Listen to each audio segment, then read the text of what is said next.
नमस्कार, आप देख रहे हैं महाराष्ट्र फाइल्स। आपके साथ मैं हूं परवीन शेख। खबरों में सबसे पहले आपको अजीत पवार का वो आखिरी पल दिखाते हैं जब वो विमान में सवार हो रहे थे।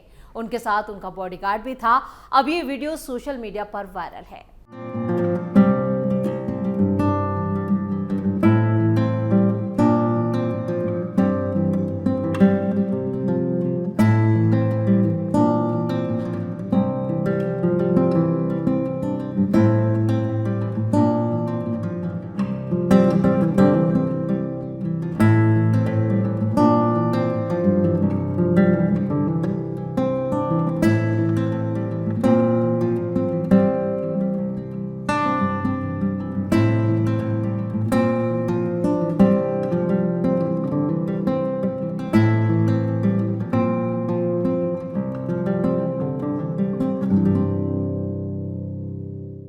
जब पूरा महाराष्ट्र और पूरा देश अजीत पवार को अंतिम विदाई दे रहा था तो उस वक्त संजय राउत ने उनके निधन पर सवाल उठाकर बड़ा हंगामा खड़ा कर दिया। अब एक नजर डालते हैं महाराष्ट्र की टॉप हेडलाइंस पर। बारामती में क्रैश विमान का ब्लैक बॉक्स मिला, जांच में जुटी AAIB। हादसे में अजीत पवार समेत 5 लोगों की गई थी जान। विवादों से घिरा रहा कैप्टन सुमित कपूर का करियर, जो उड़ा रहे थे अजीत पवार का प्लेन। क्रैश में कैप्टन का भी निधन। अजीत दादा की विरासत का कौन होगा असली वारिस, पत्नी सुनेत्रा पवार को डिप्टी सीएम बनाने का प्रस्ताव। उद्धव ठाकरे के मुखपत्र सामना में अजीत पवार पर छपा लेख, जिस पर हो रही है चर्चा। डिप्टी सीएम के निधन के बाद BMC मेयर का चुनाव टला, रजिस्ट्रेशन प्रक्रिया पर लगी रोक। खबरों में सबसे पहले बात बारामती प्लेन हादसे की। प्लेन क्रैश में जान गंवाने वाले डिप्टी सीएम अजीत पवार का गुरुवार को बारामती में अंतिम संस्कार कर दिया गया। इस बीच नागरिक उड्डयन मंत्रालय ने जानकारी दी कि बारामती हवाई पट्टी के पास क्रैश हुए लेयर जेट 45 विमान का ब्लैक बॉक्स बरामद कर लिया गया। बारामती प्लेन क्रैश हादसे से पहले प्लेन में सवार कॉकपिट क्रू के आखिरी शब्द थे, oh shit. Director general of civil aviation अधिकारी ने यह जानकारी दी। वही क्रैश विमान का ब्लैक बॉक्स भी बरामद किया गया है। सिविल एविएशन मिनिस्टर ने बताया कि विमान हादसे के बाद सभी जरूरी जांच शुरू कर दी गई है। पारदर्शी और वक्त पर जांच सुनिश्चित करना हमारी सबसे बड़ी प्राथमिकता है। मुंबई से बारामती आ रहा यह विमान बुधवार सुबह 8:45 पर लैंडिंग से ठीक पहले हादसे का शिकार हो गया था, जिसमें अजीत पवार समेत 5 लोगों की जान चली गई। नागरिक उड्डयन मंत्रालय ने एक्स पर एक पोस्ट साझा की, जिसमें जानकारी दी और कहा जांच तेजी से आगे बढ़ रही है और दुर्घटनाग्रस्त हुए विमान का ब्लैक बॉक्स मिल चुका है। मंत्रालय ने कहा है कि विमान दुर्घटना जांच ब्यूरो यानी AAIB की जांच तेजी से आगे बढ़ रही है। ब्लैक बॉक्स उड़ान के दौरान एयरक्राफ्ट के बारे में जानकारी रिकॉर्ड करता है और ये एक छोटा सा डिवाइस विमान के हादसे की जांच में मदद करता है। AAIB के मुताबिक 2250 किलोग्राम या उससे ज्यादा वजन वाले एयरक्राफ्ट का टर्बोजेट एयरक्राफ्ट से जुड़े सभी एक्सीडेंट और गंभीर घटनाओं की जांच करने का अधिकार देता है। बुधवार को AAIB को प्लेन क्रैश की जांच करने के लिए कहा गया और दिल्ली की VSR वेंचर्स प्राइवेट लिमिटेड को layer jet 45 aircraft Baramati table top air strip पर लैंड करने की दूसरी कोशिश में वो क्रैश हो गया था, जिसमें अजीत पवार, उनके पर्सनल सिक्योरिटी ऑफिसर और अटेंडेंट के साथ साथ cockpit crew pilot in command Sumit Kapoor और फर्स्ट ऑफिसर शांभवी पाठक की भी जान चली गई। मंत्रालय ने कहा है कि पूरी तरह से पारदर्शी और समयबद्ध तरीके से जांच सुनिश्चित करना जरूरी है। पोस्ट में यह भी कहा गया कि बारामती में हुए विमान हादसे के फौरन बाद सभी जरूरी रिस्पांस और जांच प्रणाली को सक्रिय कर दिया गया था। साथ ही दिल्ली के 3 अधिकारियों की एक टीम और नागरिक उड्डयन महानिदेशालय यानी DGCA मुंबई रीजनल ऑफिस के 3 अधिकारियों की एक और टीम 28 जनवरी को क्रैश साइट पर पहुंचे। मंत्रालय ने कहा है कि AAIB के महानिदेशक भी उसी दिन घटनास्थल पर पहुंचे थे, यानी जांच में किसी तरह की कोई कोताही नहीं बरती गई है और जल्द खुलासा हो जाएगा कि इस हादसे की बड़ी वजह क्या थी। खबरों में आगे का रुख करते हैं। बारामती विमान हादसे ने पूरे देश को हिलाकर रख दिया है। हादसे की जांच में सामने आया कि विमान के पायलट कैप्टन सुमित कपूर का करियर काफी विवादों में रहा। उन पे कई गंभीर मामले हैं। जांच में उनके करियर से जुड़ा एक और गंभीर विवादित रिकॉर्ड भी सामने आ गया है, जो उनके पेशेवर अनुभव और इस हादसे की परिस्थितियों पर सवाल खड़े करता है।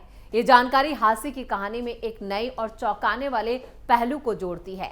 जानकारी के मुताबिक कैप्टन सुमित कपूर के खिलाफ ड्यूटी के दौरान शराब के इस्तेमाल के 2 मामले पहले से दर्ज थे। पहली घटना साल 2010 की है, जब वो मेडिकल जांच में अल्कोहल टेस्ट पॉजिटिव में पाए गए थे और इस गंभीर लापरवाही के बाद उससे जुड़ी एयरलाइंस ने उन्हें सेवा से हटा दिया था, जिसके बाद 2017 में वो एक बार फिर ड्यूटी के दौरान शराब का सेवन करते हुए पकड़े गए थे। इस दूसरी घटना को विमानन सुरक्षा के लिए बेहद गंभीर मानते हुए नागरिक उड्डयन प्राधिकरण यानी डीजीसीए ने उन्हें 3 सालों के लिए सस्पेंड कर दिया था। इसके अलावा बाद में उन्हें पूरी तरह से सेवा से निष्कासित कर दिया गया। सेवा से हटाए जाने के बाद कैप्टन सुमित कपूर ने कुछ वक्त तक फ्रीलांस पायलट के रूप में काम किया। बीते करीब 5 सालों से वो वीएसआर वेंचर्स के साथ जुड़े हुए थे। अब बारामती में हुए विमान हादसे में उनकी मौत के बाद उनका ये पूरा बैकग्राउंड एक बार फिर चर्चा में आ गया है। साथ ही एविएशन सेफ्टी और पायलट फिटनेस से जुड़े नियमों पर भी गंभीर सवाल खड़े करता है। खबरों में आप बात करते हैं एनसीपी के वारिस की। अजीत पवार पंचतत्व में विलीन हो चुके हैं। अब अजीत दादा के जाने के बाद उनकी विरासत कौन संभालेगा, इसको लेकर चर्चाएं तेज हैं। अजीत पवार की पत्नी और राज्यसभा सांसद सबसे मजबूत दावेदार मानी जा रही हैं। अभी हाल ही में प्रफुल्ल पटेल और छगन भुजबल जैसे एनसीपी के नेताओं ने उनसे मुलाकात की। बारामती की जनता और कार्यकर्ताओं के बीच उनकी स्वीकार्यता यानी उनकी मौजूदगी भी है। लोग उन्हें काफी मानते हैं। अजीत पवार के बेटे युवा नेतृत्व के रूप में देखे जा रहे हैं। हालांकि राजनीतिक अनुभव की कमी एक चुनौती है। संगठन को एकजुट रखने और महायुति गठबंधन में पैठ बनाए रखने के लिए प्रफुल्ल पटेल की भूमिका भी निर्णायक होगी। प्रफुल्ल पटेल ने इसी को लेकर सुनित्रा पवार से मुलाकात की है और डिप्टी सीएम बनाने का प्रस्ताव पेश कर दिया है। अजीत पवार के बड़े बेटे पार्थ पवार एनसीपी से जुड़े रहे और कई बार पार्टी के कार्यक्रमों में नजर आए। उन्होंने मुंबई से कॉमर्स की पढ़ाई करने के बाद यूनाइटेड किंगडम से हाई एजुकेशन हासिल की। 2019 में पार्थ पवार ने लोकसभा चुनाव के जरिए सक्रिय राजनीति में कदम रखा था, लेकिन मावल सीट से करारी हार के बाद उन्होंने राजनीति से दूरी बना ली। फिलहाल वो पार्टी में किसी अहम पद पर नहीं है और सक्रिय राजनीति से दूर माने जाते हैं। अजीत पवार के छोटे बेटे जय पवार राजनीति से पूरी तरह दूर हैं और बिजनेस पर ध्यान देते हैं। काम के सिलसिले में उनका मुंबई और बारामती के बीच आना जाना लगा रहता है। दिसंबर 2025 में जय पवार की शादी ऋतुजा पाटिल से हुई थी। ऋतुजा एक डिजाइनर ग्रेजुएट हैं और पीआर और कंसल्टेंसी सेक्टर से जुड़ी रही हैं। ये शादी उस वक्त काफी चर्चा में रही थी जब शरद पवार की गैर मौजूदगी ने कई सवाल खड़े किए थे और इस बीच शरद पवार ने भी अपनी चुप्पी तोड़ दी है। जिस तरह से यहाँ पर अजीत पवार के निधन के बीच साजिश की बात की जा रही थी कि साजिश के तहत उनका प्लेन क्रैश हुआ है, उस पर उन्होंने साफ कहा है कि ऐसा कुछ भी नहीं है और इस पूरे मामले पर और इस निधन पर सियासत ना करें तो बेहतर होगा। खबरों में आगे का रुख करते हैं। अजीत पवार अब हमारे बीच नहीं रहे। 29 जनवरी को उन्हें अंतिम विदाई दी गई और इस मौके पर सभी जानी मानी हस्तियां मौजूद थी। जिस दुर्घटना में उनकी मौत हुई उसको लेकर सियासी जो सवाल हैं वो भी खड़े हो रहे हैं, लेकिन इस पूरी घटना ने पूरे देश को शोक में जरूर डुबो दिया। राजनीतिक दलों, समर्थकों और आम लोगों ने उन्हें याद करते हुए अंतिम श्रद्धांजलि दी और उनके राजनीतिक योगदान को भी याद किया। इस बीच शिवसेना यूबीटी ने अपने मुखपत्र सामना में एक लेख जो है लिखा है, जिस पर अजीत पवार को हिम्मत वाला और जिगरे वाला दादा बताया गया है। उद्धव ठाकरे के मुखपत्र सामना में लिखे इस लेख की खूब चर्चा हो रही है। लेख में कहा गया है कि अजीत पवार जैसे मजबूत नेतृत्व का समय से पहले चले जाना मराठी राजनीति के लिए गहरी क्षति है। प्रमोद महाजन, गोपीनाथ मुंडे, विलासराव देशमुख और आर पाटिल जैसे नेताओं की तरह अजीत पवार का जाना भी महाराष्ट्र की राजनीति को कमजोर करता है।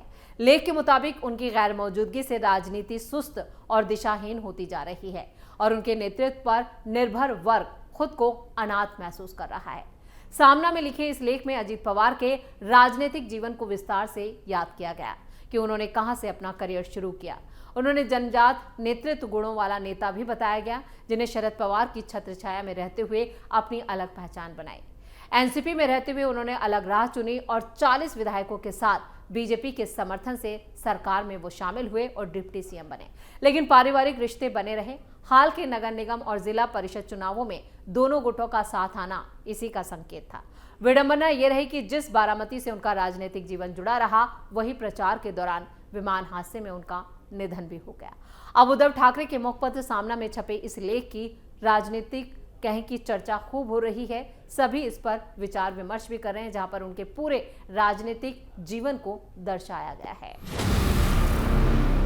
खबरों के आखिर में बात करते हैं बीएमसी मेयर की। डिप्टी सीएम अजीत पवार के विमान हादसे में निधन के बाद राजनीतिक गलियारों में शोक की लहर है। बीएमसी चुनाव के नतीजे आने के बाद अब लोगों की नजरें मेयर चुनाव पर टिकी हैं। बुधवार को बीजेपी और एकनाथ शिंदे के पार्षद कोकर्ण भवन जाकर रजिस्ट्रेशन कराने वाले थे, लेकिन डिप्टी सीएम अजीत पवार के निधन की वजह से यह रजिस्ट्रेशन नहीं हो सका। अधिकारियों का साफ कहना है कि जब तक रजिस्ट्रेशन नहीं हो जाता तब तक मेयर के चुनाव के लिए तारीख घोषित नहीं की जा सकती। सभी राजनीतिक दलों के रजिस्ट्रेशन प्रक्रिया पूरे होने के 7 दिन के भीतर मेयर का चुनाव कराना जरूरी है। बीएमसी अधिकारी ने बताया कि चुनाव के दौरान सभा के पीठासीन अधिकारी बीएमसी आयुक्त भूषण गंगरानी रहेंगे, ताकि निष्पक्ष तरीके से चुनाव कराया जा सके। राजनीतिक दलों का रजिस्ट्रेशन होने के बाद बीएमसी सचिव चुनाव की तारीख तय करेंगे। इसके बाद बीएमसी की एक स्पेशल जनरल बॉडी 227 पार्षदों को मेयर चुनाव के लिए सूचना प्रदान करेगी और उन्हें बीएमसी सभा में शामिल होने के लिए बुलाया जाएगा। मेयर चुनाव के दिन डिप्टी मेयर का भी चुनाव कराया जा सकता है। यानी साफ है कि अब मेयर चुनाव में थोड़ी देरी हो सकती है। और जिस तरह से महाराष्ट्र में 3 दिन के राजकीय शोक की घोषणा की गई है, उसके बाद जितने भी राजकीय कामकाज हैं वो फिलहाल उन पर विराम लगा दिया गया है। इसी के साथ महाराष्ट्र फाइल्स में खबरों का सिलसिला यही खत्म करते हैं। बाकी खबरों के लिए आप जुड़े रहिए कैपिटल टीवी के साथ। वीडियो को लाइक करें, शेयर करें और कैपिटल टीवी को सब्सक्राइब जरूर करें। नमस्कार।